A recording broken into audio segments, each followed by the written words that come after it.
This past weekend, a friend and I went to the Nashville card show. Now, this is officially our 4th time going to this specific card show.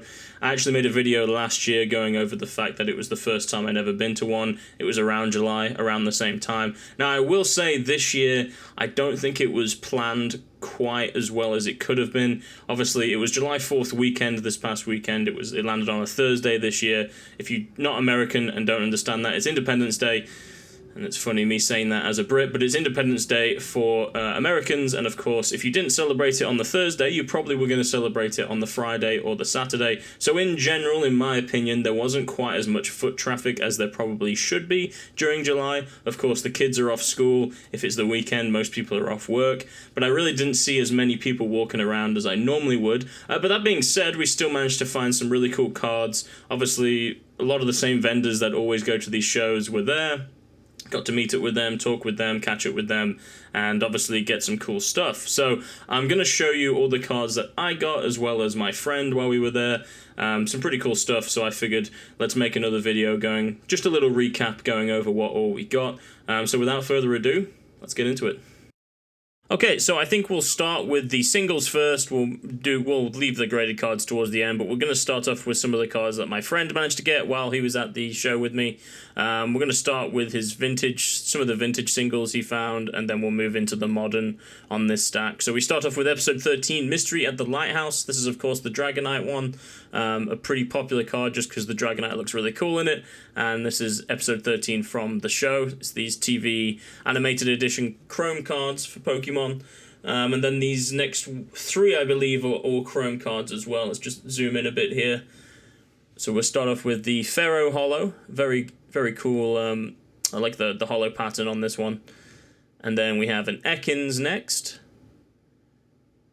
And then an Oddish. So those were the 3, well, technically 4 Topps Chrome cards we managed to get. We have an Aggron Holo from Triumphant, I believe. So this is a really cool. I actually really like that artwork. I think it's pretty underrated.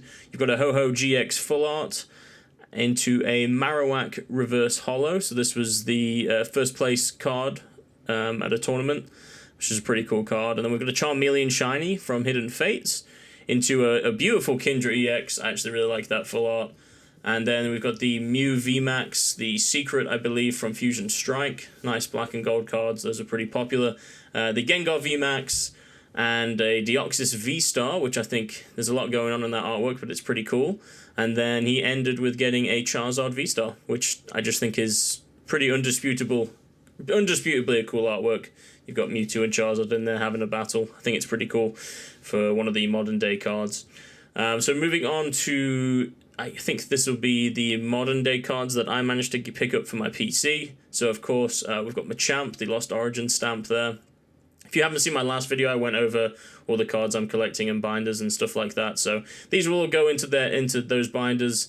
I'm not going to do it for this video, but I'll do that after the fact. So we had a nice Alakazam EX Shiny there into the Ironthorns EX, which is just another word for Tyranitar nowadays. Then we've got the Machoke illustration rare. I really like this card because obviously it's like the Machoke movers, which reminds me of the Ruby and Sapphire days where you start the game and obviously the Machokes are helping you move into your new home. So I really like that artwork. And then you've got Nidoking, another illustration rare here from I believe this is 151, but just a cool artwork.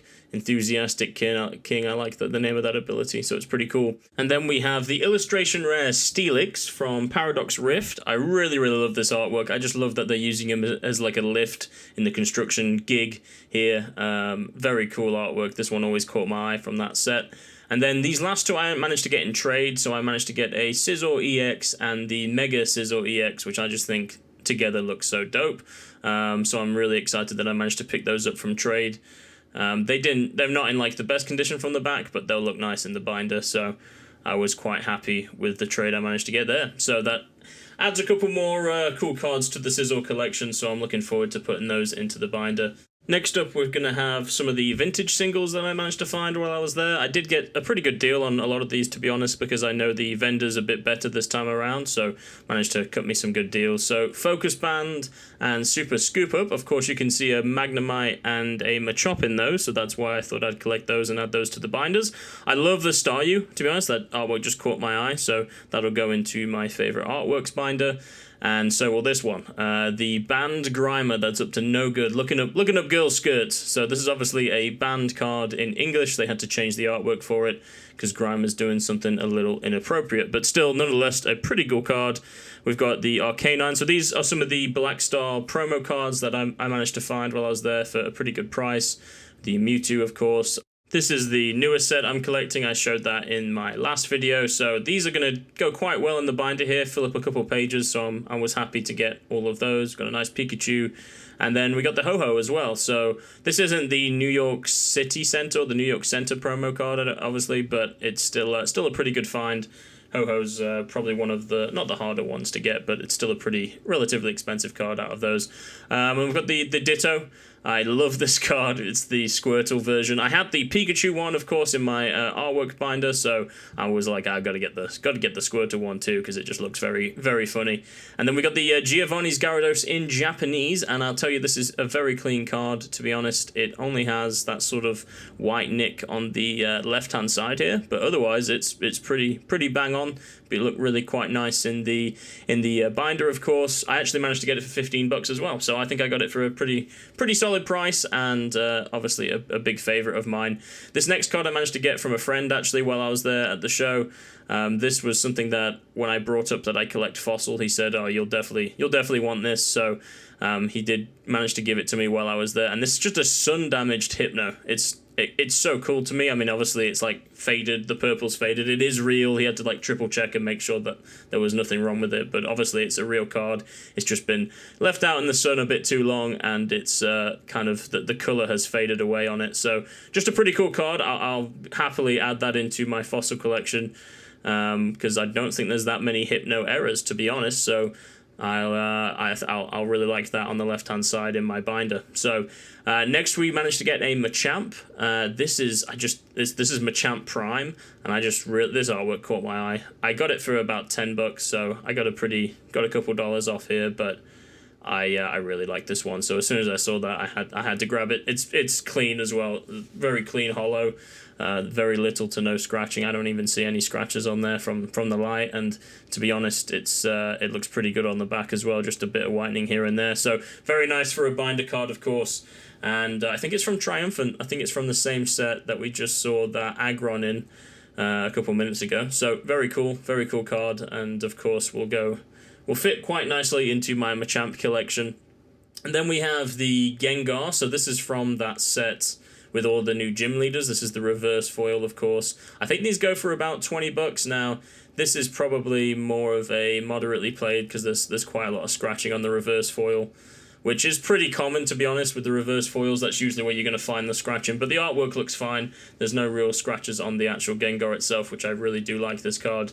And on the back, it's not terrible, to be honest, but it's still probably like moderately played with those scratches, so got a good deal on it. I believe it's from the set Rising Rivals, which I actually hadn't really heard of. I had to look that up, but still a very, very cool card. And then we go into a beautiful Poliwrath. This I actually hadn't seen this artwork until I saw it when I got this card, but it's from Unseen Forces yet again. I mean, I really love the Gengar from Unseen Forces, and this Poliwrath looks just as good. Obviously, it's a bit beat up, but it's going to look really nice and clean in the binder there for the Poliwrath collection.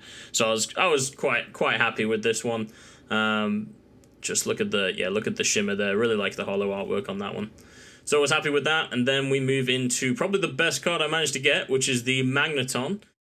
This is, of course, one of the secret holo rares that is in Aquapolis, I believe, and I didn't get it for 68, so I got a pretty good deal. I actually think I did it for about $40, so it ranges anywhere from like 80 near mint to, like $20 I've seen it go for, so it just depends on its condition, which I think that was pretty fair. I think $40 was pretty fair for this. It's got a pretty clean front, to be honest. I think that might be a bit of a Some sort of smudge on the top right corner there, potentially like a bit of a crease, but otherwise nothing too crazy. A beautiful artwork. Just another reason why I think Magneton just gets so underrated with a lot of his artworks. Just a beautiful card, and on the back looks quite good, to be honest. Obviously looks a bit played. You can definitely tell there's a bit of play on the back there, but overall, again, in a binder, I think it's a perfect card. And yeah, looking forward to putting this one with the rest of the Magnetons. I think you can't go wrong with the good old 2002, that Sky Ridge Aquapolis, expedition era. I think these secret rares that they do are just so well done. The artworks look amazing. So we like the good old fashioned e-readers. So yeah, like I say, happy to put that into the Magneton collection. We also managed to open up a Hunter x Hunter Union Arena box over this past weekend too. So I'm just going to go ahead and show you some of the pulls we got from that, because I didn't record the actual opening itself. It was just fun to open, to be honest. So some of these, I don't know all the values, to be honest, but we just got some pretty cool cards here. This is our first SR, the Bomber. And then we got his rare version as well. So these are just going to be the holos that I show. Obviously, we got a lot of commons and uncommons and everything else, but I really like the artwork on this one. They're just such clean cards, to be honest. Like, I think Union Arena, like the Japanese versions of these cards, even if it's like Demon Slayer or all the animated ones, I think the Bleach cards look really cool as well. So even if you don't like watch the anime, or if you're not too familiar with it, I think you can all sort of appreciate how clean the artworks are on these cards. This was by far my favourite pull, the Crollo here, obviously the leader of the Phantom Troop, which is obviously one of the big enemies in the show, but just such a clean looking card. And they've got the spider web kind of thing going in the background. And then we got his other two cards. I really like this one as well. Just really clean artworks for the rares even. And obviously that first one was a super rare too. And then we get some Killuas, so I really like these. Just a really cool artwork and bleed in the actual holofoil itself, so it does look really nice under the light. And this artwork is, of course, when they're training, so I think I got the Gon of this, and of course the Killua, so looks very nice. And then these are the Karapicas I got, which I love this artwork.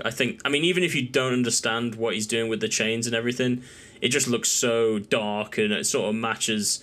And then then you go to this, right? It's like the exact opposite, but it's just such dark in terms of how, how he was feeling in that moment. And then, of course, this is a very pivotal moment as well. But this was the parallel that we managed to pull. A bit unlucky because it's like an uncommon parallel. You're pretty much guaranteed one per box, and obviously you're wanting to try and get some of the super rare parallels. But I mean, I was still happy with what we got. I think it was a really fun opening, so I just thought we'd show those off while we're here. We're going to go ahead and get into some of the other singles that my friend managed to get. We've got a couple Yu-Gi-Oh cards, and then we get into more of the vintage stuff that he managed to find, which he got some pretty clean cards, I'm not going to lie. This was the Blackluster Soldier, the Soldier of Chaos. This is obviously the Ghost Rare from Ghost from the Past. I'd probably say that Ghost Rares are probably one of my favourite rarities in modern day Yu-Gi-Oh! I just think it looks so clean, and if you get it under the light perfectly, there's so much colour to it. Obviously, if you look at it head on, it's obviously pale, it's supposed to look like a ghost, but when you get it under the light, it just looks very clean. And now I think these probably run for about $70 now, so he may have overpaid just a tad. I don't think he got it for $100, even though that was sticker price. I think he negotiated down a bit, but still, nonetheless, a very cool card. And it's not the end of the world if it was a $20, $15 difference, but very, very cool stuff there. And then we move on to the Neospatian Air Hummingbird. This is the ultimate rare. I believe it's from Strike of Neos, if I'm correct there, I believe. So a very cool card. Again, probably my second favourite rarity, the ultimate rares. He's got a bit of a factory line, it seems like, on that left-hand side. But otherwise, a very cool card. First edition, of course, so very clean there. I think he did pretty well on the price for that. So it's a classic. It's obviously Jaden's card, or Jaden's, he used all the Neo cards, so pretty prolific in terms of from the anime, and just in general, a very cool looking card. That was all I'm showing today for any Yu-Gi-Oh cards we got. This show is really more known for sports and Pokemon, to be honest, so there isn't as much selection for Yu-Gi-Oh, but still got a couple cards in there. Next we have the Mega Tyranitar EX. This is the full art, I believe. What a beautiful card. I mean, for modern day, of course, I was a bit jealous. I'm a Tyranitar collector, so I'm going to try and sneak a trade one day, hopefully, for him, but we'll see. We'll find out. But just a beautiful looking card. And we've got nice Brock's Ninetales, so we're going to get into more of the vintage stuff that he managed to find. This is from Gym Heroes. I always mix it up. Gym Heroes or Gym Challenge, one of the two. But a very cool looking card. Ninetales lovers really like that card. And then we've got the Ampharos, the Japanese Neo Destiny, just such a cool... We'll open this up and get a better look under the light here, but just such a cool bleed on it. Mid-action, Ampharos about to do like a Thunderbolt by the looks of it. And yeah, I mean, it's obviously at least lightly played, I would say, but, not too bad. Definitely a very clean holo, so that'll look nice in a binder, I imagine. I imagine that's where he'll put it. And then he also got a Delta Species Kabutops, which Delta Species just kind of goes hard in general. I think a lot of the Delta Species cards look very clean. Imagining Kabutops as an electric type Pokemon is quite terrifying, to be honest, but very cool card. Really like the artwork on this one, and it's clean, as you can see here. No real scratching on it. But yeah, I mean, even if I'm not like a crazy Kabutops fan, but I think this and like its Crystal and even the one from Neo Discovery, I think those are three artworks that just come to mind for me, and this is definitely one of them. I think it's a really cool looking card. Try and get that in there as best as possible. Don't want to ruin any of these for him. And then this was the probably the best card he got. We're talking about a first edition Kingdra here. With a beautiful swirl on the left-hand side. This is a very clean card. When he bought it off the vendor, and I think we bought this off McCracken Cards, so that's a pretty big vendor that we know. We're pretty good friends with them now. We've seen them. We see them at every show, so big shout-outs to them. But I think he picked this up from them, and they said you should definitely grade it, and I kind of agree with them. I don't really see all that scratching is on the actual top loader itself, so it's pretty clean. I know that it's Japanese, but I mean, still, it's Aquapolis.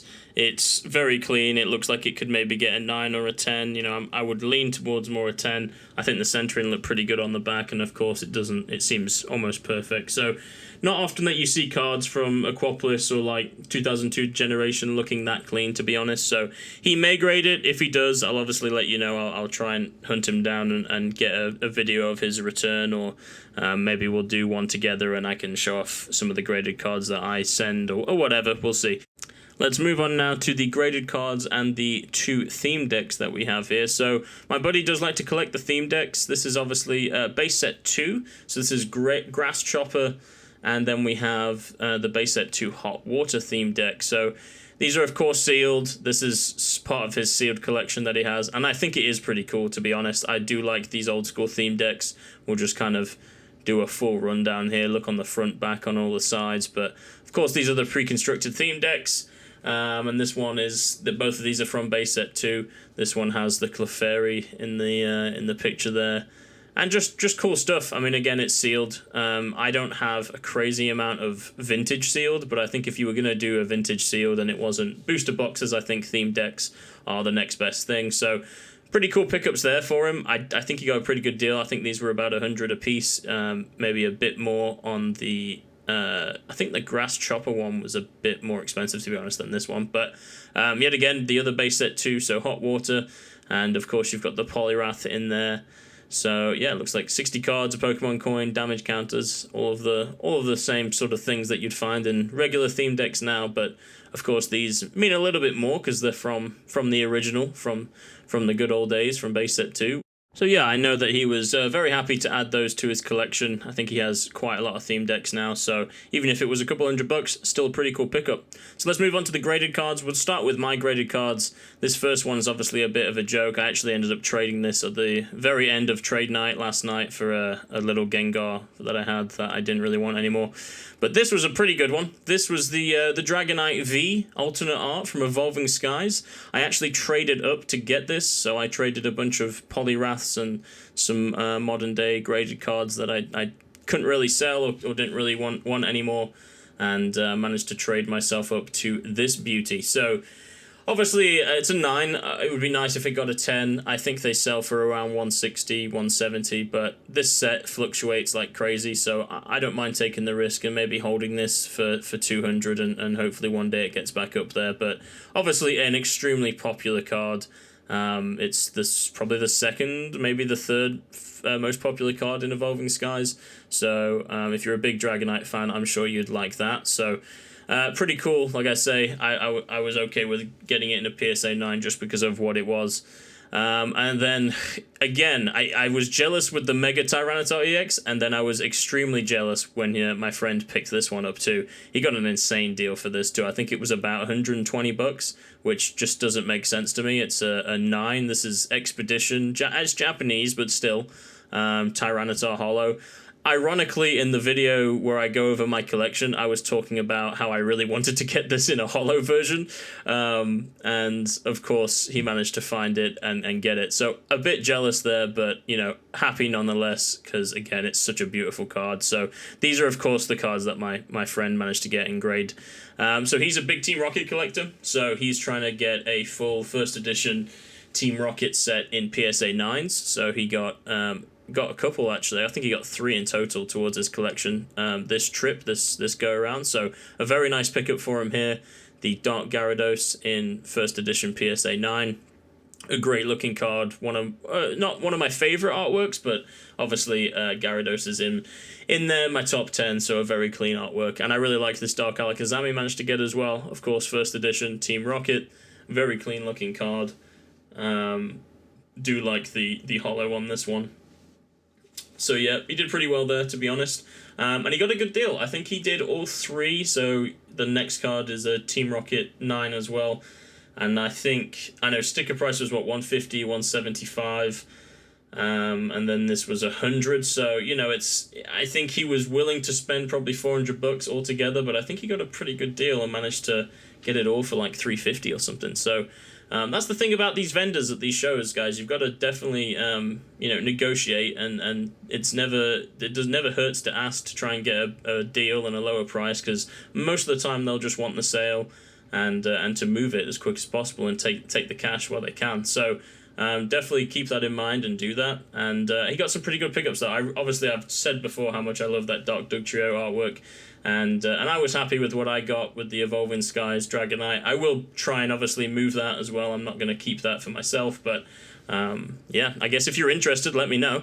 And yeah, so that was everything that we managed to get while we were at the show this weekend at Nashville Card Show. Super excited, super happy with everything that we got. Left with a bit of money and still managed to get some cards, for the collection. So that's always a good thing. Anyway, thank you so much for watching. I will catch you in the next video. Please like, comment, subscribe, do all that good stuff. And yeah, have a good day. See you later.